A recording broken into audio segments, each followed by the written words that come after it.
आज इस कहानी में मैं आपको वही बताता हूँ कि इंसान की कौन सी गलतियाँ है जो इंसान को बर्बाद कर देती है। अपनी बर्बादी के कारण पता चल जाए तो हम अपने जीवन को सुख में बना सकते हैं। बहुत समय पहले की बात है। एक नगर में एक धनी सेठ रहा करता था।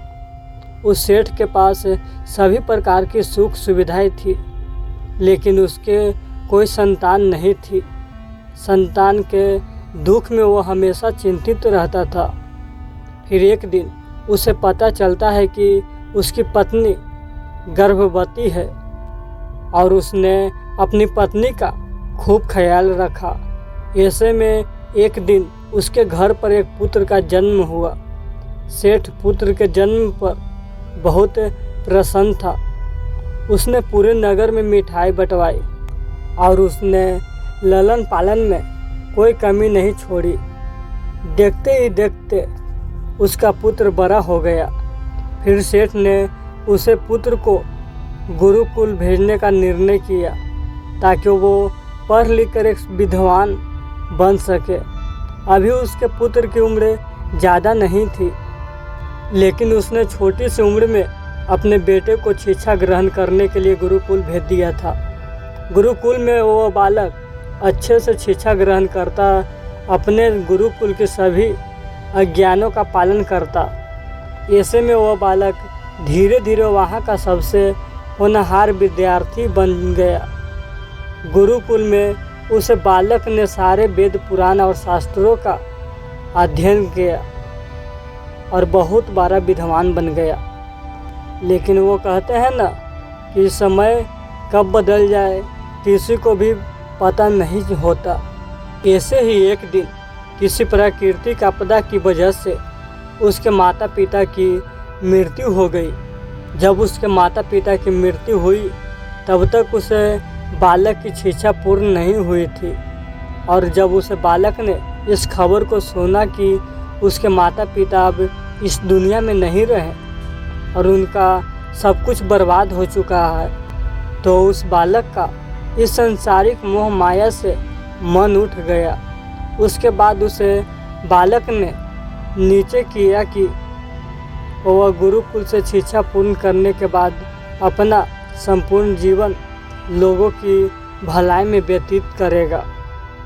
फिर जब उसे बालक की शिक्षा पूर्ण हो गई तो उसके बाद वह बालक सन्यासी बन गया और वह सांसारिक वस्तुओं से दूर हिमालय के जंगल में चला गया। जंगल में जाकर उसने वहाँ लंबे श्याम तक तपस्या की। तपस्या पूर्ण करने के बाद उसे सन्यासी ने लोगों को शिक्षा देना आरंभ कर दिया। समय के साथ साथ उसे सन्यासी की चर्चा चारों तरफ होने लगी और दूर दूर से लोग उसके पास शिक्षा ग्रहण करने आने लगे और बहुत से लोग उनके पास अपनी समस्याओं का समाधान खोजने के लिए भी आने लगे। सन्यासी सभी लोगों की समस्याएं बढ़िया आसानी से सुलझा देता, जिस वजह से वह पूरे राज्य में मशहूर हो गया था। लेकिन जिस नगर में वह रहता था उस नगर का राजा एक गुरूर व्यक्ति था। जब राजा को उसे सन्यासी के बारे में पता चला तो उसने उसे सन्यासी से मिलने का निश्चय किया। अगली सुबह को राजा अपने महल से निकलकर उसे सन्यासी से मिलने के लिए निकल गया और फिर वो उसे कुटिया पर जाकर पहुंच गया। वहां पहुंचकर जब राजा ने उसे सन्यासी को देखा तो वह देखता ही रह गया। उसके चेहरे पर एक अलग ही मुस्कान था। जब वो सन्यासी के पास पहुंचा तो उसे बड़ी अपार शांति का अनुभव हुआ। उसे राजा ने उसे सन्यासी को प्रणाम किया और मेरे पास बैठ गया और उसे वार्तालाप करने लगा। वो राजा पहले ही मुलाकात में उसे सन्यासी के व्यक्तित्व से इतना प्रभावित हुआ कि उसने उसी समय से अच्छाई की राह पर चलने की ठान ली और मन ही मन सोचने लगा कि इतनी छोटी सी मुलाकात में यह सन्यासी मुझे इतना बदल सकता है। तो अगर ये हमेशा मेरे साथ ही रहने लगे तो मेरी ज़िंदगी बदल जाएगी। और यही सोचकर राजा सन्यासी से अपने महल चलने के लिए आग्रह करने लगा। फिर राजा सन्यासी को लेकर राजमहल की ओर चल दिया। राजमहल पहुंचने पर राजा ने सन्यासी की खूब आदर सत्कार किया और उसके बाद राजा ने सन्यासी को एक सही कमरे में भोजन करवाया। भोजन के पश्चात सन्यासी ने राजा को धन्यवाद दिया और राजा से जाने की आज्ञा मांगी। यह सुनकर राजा ने कहा कि आप हमारे बाग में जब तक चाहे तब तक रह सकते हैं।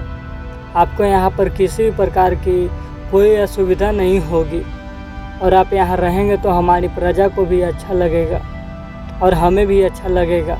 यह सुनकर सन्यासी ने राजा का प्रस्ताव स्वीकार कर लिया। उसके बाद राजा ने सेवकों से कहा कि सन्यासी महाराज के लिए एक बगीचे में रहने का, खाने का और वस्त्र आदि का प्रबंध किया जाए। राजा की आज्ञा के अनुसार सेवकों ने एक सुंदर सी कुटिया का निर्माण कर दिया। उसके बाद वह सन्यासी उसी कुटिया में रहने लगी। सन्यासी को उसे कुटिया में रहते रहते कई साल बीत गए और इस दौरान राजा ने उनकी खूब सेवा की। परंतु कई सालों बाद एक दिन राजा और रानी को आवश्यक कार्य के लिए दूसरे राज्य जाना पड़ा, लेकिन उन्होंने एक सेवादार को सन्यासी की सेवा के लिए नियुक्त कर दिया। परंतु वह सेवादार राजा के जाने के बाद बीमार पड़ गई और अपने घर चला गया और कभी लौटकर वापस नहीं आई। तो सन्यासी ने क्रोध में आकर उसे राजा को खूब सुनाया। राजा ने कहा कि राजन, जो जिम्मेदारी तुम पूरी नहीं कर सकते तो वह उठाते ही क्यों हो। तब राजा ने सन्यासी से क्षमा मांगते हुए कहा कि हे भगवान, यदि मुझसे कोई भूल हो गई हो तो मैं उसके लिए आपसे क्षमा मांगता हूँ। मुझे क्षमा कर दीजिए और आप अपना क्रोध शांत कीजिए और मुझे बताइए कि आखिर क्या हुआ। यह सुनकर उसे सन्यासी ने कहा कि तुम्हारे जाने के बाद मुझे यहाँ पर किसी ने भोजन नहीं दिया और मैं बहुत दिनों तक भूखा ही रहा। मुझे यहाँ पर आकर किसी ने पूछा तक नहीं कि मैं किस हाल में हूँ। यह सुनकर राजा ने सन्यासी से क्षमा मांगी और कहा कि हे भगवान, आज के बाद में ऐसी कोई भी गलती नहीं होगी। फिर कुछ देर बाद मामला शांत हो गया। जब राजा और सन्यासी के बीच वार्तालाप हो रही थी तो रानी भी यह सब वार्तालाप चुपके चुपके सुन रही थी और सब कुछ देख रही थी। उसके बाद राजा ने उसे सन्यासी को कोई भी शिकायत का मौका नहीं दिया और उसकी खूब सेवा की। परंतु कुछ दिनों बाद राजा को फिर किसी आवश्यक कार्य से अपने राज्य से बाहर जाना पड़ा। लेकिन इस बार राजा ने राज्य से बाहर जाने से पहले अपनी रानी को कहा कि जब तक मैं नहीं आऊँ तब तक आप स्वयं सन्यासी की देखभाल करोगी। यह सुनकर रानी ने कहा कि जी महाराज, आप निश्चित होकर जाइए, मैं सन्यासी महाराज की अच्छे से देखभाल करूंगी। उसके बाद रानी हर रोज़ भोजन बनाकर सन्यासी महाराज को भेज देती थी। लेकिन एक दिन रानी नहाने के लिए चली गई और सन्यासी को भोजन देना भूल गई। सन्यासी ने काफ़ी देर तक भोजन का इंतज़ार किया, लेकिन जब भोजन नहीं आया तब सन्यासी सोच में पड़ गया कि आज खाना क्यों नहीं आया। उसके बाद सन्यासी ने सोचा कि वह खुद महल में जाकर देखेगा कि आखिर अब तक खाना क्यों नहीं आया। और फिर वह महल पहुंच गया। जब महल के अंदर पहुंचा तो वहां उसकी नज़र रानी पर पड़ी। रानी के लंबे लंबे काले केस जो कि उसकी कमर पर लहरा रही थी, उसकी गजरारी आँखों जो देखने मात्रा से ही घायल कर दे, उसकी हिरनी जैसी चाल, रानी के इतने सुंदर रूप को देखकर सन्यासी चिकित्सित हो गया और रानी की सुंदरता सन्यासी के मन में घर कर गई और वो वहाँ से बिना कुछ कहे ही अपनी कुटिया में लौट आया। सन्यासी रानी के रूप की सुंदरता को भुला न सका और वो वहाँ खाना पीना छोड़कर अपनी कुटिया में पड़ा रहा। उसने कई दिनों तक कुछ भी नहीं खाया, जिस वजह से वह बहुत कमज़ोर हो गया। फिर कुछ समय बाद राजा वापस लौटे और जब उसे सन्यासी की हालत का पता चला तो वह सीधे सन्यासी के पास पहुंच गए और बोले कि हे भगवान, क्या बात है, आपको क्या हो गया और आप इतने कमज़ोर कैसे हो गए? चिंता है और आप किस गहरी सोच में डूबे हो? क्या मुझसे कोई भूल हो गई है? तब सन्यासी ने कहा कि नहीं राजन, आपसे कोई भूल नहीं हुई है। यह सुनकर राजा ने कहा, तो फिर क्या बात है? आप मुझे बताइए, मैं आपकी परेशानी ज़रूर दूर करूँगा। यह सुनकर सन्यासी ने राजा से कहा कि हे राजन, मैं आपकी रानी की अद्भुत सुंदरता को देखकर उनकी सुंदरता के फेर में पड़ गया हूँ और अब मैं रानी के बिना जिंदा भी नहीं रह सकता। यह सुनकर राजा हैरान हो गया और कुछ देर सोचने के बाद राजा ने उसे सन्यासी से कहा, मैं आपको रानी दे दूँगा। यह सुनकर सन्यासी बहुत खुश हुआ। फिर राजा सन्यासी को लेकर महल चले गए और जब राजा और सन्यासी महल पहुँचे तो रानी ने अपने सबसे सुंदर वस्त्र और गहने पहने बैठी हुई थी। राजा रानी के पास पहुँचे और राजा ने रानी से कहा कि कोई सन्यासी की मदद करनी चाहिए, यह बहुत कमज़ोर पड़ गए और मैं नहीं चाहता कि किसी ज्ञानी पुरुष की हत्या का कलंक मेरे सर पर लगे। उसके बाद राजा ने रानी से पूछा कि क्या आप यह पाप अपने सर पर लेना चाहती हैं? राजा की यह बात सुनकर रानी ने राजा से पूछा कि आखिर इस सन्यासी के इस दुख का कारण क्या है?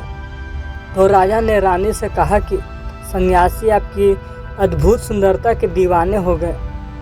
राजा की यह बात सुनकर रानी ने कहा कि राजन, आप चिंता मत करिए, आप सब कुछ मेरे ऊपर छोड़ दीजिए। मुझे पता है कि मुझे अब क्या करना है। उससे आपके ऊपर न तो सन्यासी की हत्या का पाप लगेगा और न ही उससे मेरे पवित्र धर्म का नाश होगा। रानी की यह बात सुनकर राजा ने रानी को सन्यासी को सौंप दिया। उसके बाद सन्यासी रानी को लेकर कुटिया पर पहुँचे। जब रानी सन्यासी की कुटिया पर पहुँची, सन्यासी से कहा कि हमें रहने के लिए घर चाहिए, हम इस झोपड़ी में नहीं रह सकते। यह सुनकर सन्यासी राजा के पास गया और राजा से जाकर बोला कि राजन, हमें रहने के लिए घर चाहिए। सन्यासी की बात सुनकर राजा ने उसके लिए घर का प्रबंध कर दिया। फिर सन्यासी रानी को लेकर घर पहुंचा। जब रानी सन्यासी के साथ उसे घर पर पहुंची तो रानी ने सन्यासी से कहा कि यह घर तो बहुत गंदा है और इसकी हालत बहुत ख़राब है, मैं इस घर में नहीं रह सकती। यह सुनकर सन्यासी फिर से राजा के पास गया और राजा के पास जाकर बोला कि हे राजन, जो आपने हमें घर दिया है उसे घर की हालत बहुत ख़राब है। सन्यासी की बात सुनकर राजा ने उसे घर की हालत ठीक करवा दी। उसके बाद फिर रानी घर के अंदर गई और नहा धोकर बिस्तर पर आ गई।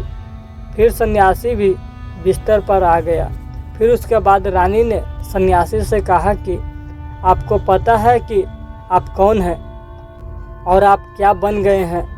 आप एक महान सन्यासी जिसके लिए राजा स्वयं सारी ज़रूरत की वस्तुएं उपलब्ध करते थे, जिसके पास लोग दूर दूर से ज्ञान ग्रहण करने आते थे, जो लोगों को सत्य की राह दिखाया करता था, लोगों की समस्याओं का समाधान करते थे, जिनको सभी लोग एक गुरु मानते थे, जिनकी सब भगवान के रूप में पूजा किया करते थे। और आप अपना वासना के कारण मेरे गुलाम हो गए हैं। रानी की यह बात सुनकर उसे सन्यासी को एक झटका लगा और उसे महसूस हुआ कि वह तो एक सन्यासी है और वह यह सब क्या कर रहा है। जोर जोर से रोने लगा और चिल्लाने लगा और रानी से कहने लगा कि मुझे क्षमा कीजिए महारानी, मैं यह क्या करने जा रहा था, मैं अभी आपको राजा को सौंप कर आता हूँ। रानी ने सन्यासी से प्रश्न किया कि महाराज, मेरे मन में एक प्रश्न उठ रहा है, कृपया मेरे प्रश्न का उत्तर दीजिए। रानी की बात सुनकर सन्यासी ने कहा कि पूछो, तुम्हारा क्या प्रश्न है? फिर रानी ने कहा कि जब आपको उस दिन भोजन नहीं मिला तो आप बहुत क्रोधित हो गए। तब मैंने आपके ये रूप पहली बार देखा था, तभी से मैं आपके व्यवहार में परिवर्तन महसूस कर रही हूँ। ऐसा क्यों हुआ महाराज? आखिर आपको इतना क्रोध क्यों आया? रानी की बात सुनकर सन्यासी ने रानी को समझाया कि जब मैं जंगल में था तो मुझे समय पर भोजन भी नहीं मिलता था, लेकिन जब मैं महल में आया तो महल में आने के बाद मुझे सारी सुख सुविधा मिली और फिर मैं इन सभी सुख सुविधा में फंस गया और मुझे इसके प्रति लगाव उत्पन्न हो गया और फिर मुझे इसको पाने का लालच उत्पन्न हो गया और जब मुझे यह नहीं मिला तो मेरे अंदर क्रोध उत्पन्न हुआ। फिर सन्यासी ने कहा कि महाराज, सच तो यह है कि अगर इच्छा पूरी नहीं हो तो क्रोध उत्पन्न होता है और अगर इच्छा पूरी हो जाए तो लालच उत्पन्न होता है। फिर सन्यासी ने रानी से कहा, ये इच्छा की पूर्ति ही मुझे वासना के द्वार तक लेकर आई है और मैं आपके प्रति आकर्षित हो गया। इसके बाद वो सन्यासी रानी को लेकर राजा के पास गया और बोला कि राजन, मुझे क्षमा कर दीजिए, मुझे अपनी गलती का एहसास हो गया। यह लो आपकी रानी, मुझे यह सब नहीं चाहिए। मैं अपनी इच्छा के बासीभूत होकर यह गलत कार्य करने जा रहा था और अपने जीवन को बर्बाद कर रहा था, लेकिन अब मुझे सब कुछ समझ आ गया। उसके बाद उसे सन्यासी ने कहा कि राजन, मनुष्य की बर्बादी का कारण उसकी 4 आदतें बनती है और दुनिया की हर व्यक्ति के अंदर यह 4 अवगुण होते हैं, लेकिन जो व्यक्ति इन पर नियंत्रण कर लेता है वह सुख और परेशानियों से बच जाता है। वही जो व्यक्ति इन 4 दोषों पर नियंत्रण नहीं कर पाता है वो बर्बाद होने का कगार पर पहुंच जाता है। यह सुनकर राजा ने कहा कि महाराज, आप मुझे वो 4 आदतें बताइए जिससे कि मनुष्य की बर्बादी हो जाती है। फिर सन्यासी ने राजा को मनुष्य को बर्बाद करने वाली आदतों के बारे में बताया कि राजन, मनुष्य को बर्बाद करने वाली पहली आदत है इच्छा, क्योंकि इच्छा ही दुनिया की हर एक व्यक्ति के अंदर सबसे पहला अवगुण होता है और जो व्यक्ति अपनी इच्छाओं को नियंत्रण में नहीं रख पाता है वह जीवन के किसी भी क्षेत्रों में सफल नहीं हो पाता है, क्योंकि जैसे ही उसकी एक इच्छा पूरी होती है वह दूसरी की ओर बढ़ने लगता है और दूसरी पूरी होती है तो तीसरी इच्छा उसके मन में जागृत हो जाता है और फिर ऐसे करते करते इच्छाओं पर नियंत्रण होने के कारण इसी जाल में उलझा रहता है और दुखी रहता है। इसीलिए राजन, जब हम इच्छाओं पर नियंत्रण कर लेते हैं तो हमारे मन पर भी नियंत्रण कर लेते हैं और जब हमारा मन हमारे बस में होता है तो हमें सुख सुविधा प्राप्त होती है। फिर जो हम चाहते हैं वही हमारे साथ होता है। फिर सन्यासी कहता है कि राजन, मनुष्य का बर्बाद करने वाली दूसरी आदत वासना है। वासना का जन्म हमारे मन में उठने वाली इच्छाओं से होता है। जिस प्रकार इच्छा का कोई अंत नहीं होता है और मनुष्य वासना के जाल में फंसता ही चला जाता है। वासना के वशुवत होकर मनुष्य को कुछ भी नज़र नहीं आता है। आज तक जितनी भी लड़ाइयाँ हुई है उनका सबसे बड़ा कारण स्त्रीलिंग को पाने की इच्छा ही रही है। स्त्रीलिंग के प्रेम में वशीभूत होकर राजा महाराजों ने आज से पहले बहुत सारे युद्ध किए हैं। रावण ने संसार का सबसे बुद्धिमान व्यक्ति था, लेकिन उसने भी माता सीता की सुंदरता को देखकर अपना सब कुछ बर्बाद कर लिया। उसकी मृत्यु का कारण एक स्त्रीलिंग ही बनी थी। कहीं राजा महाराजा तो युद्ध में इसलिए हार गए क्योंकि वो लोग स्त्रीलिंगों से रसलीला रचने में ही रह गए।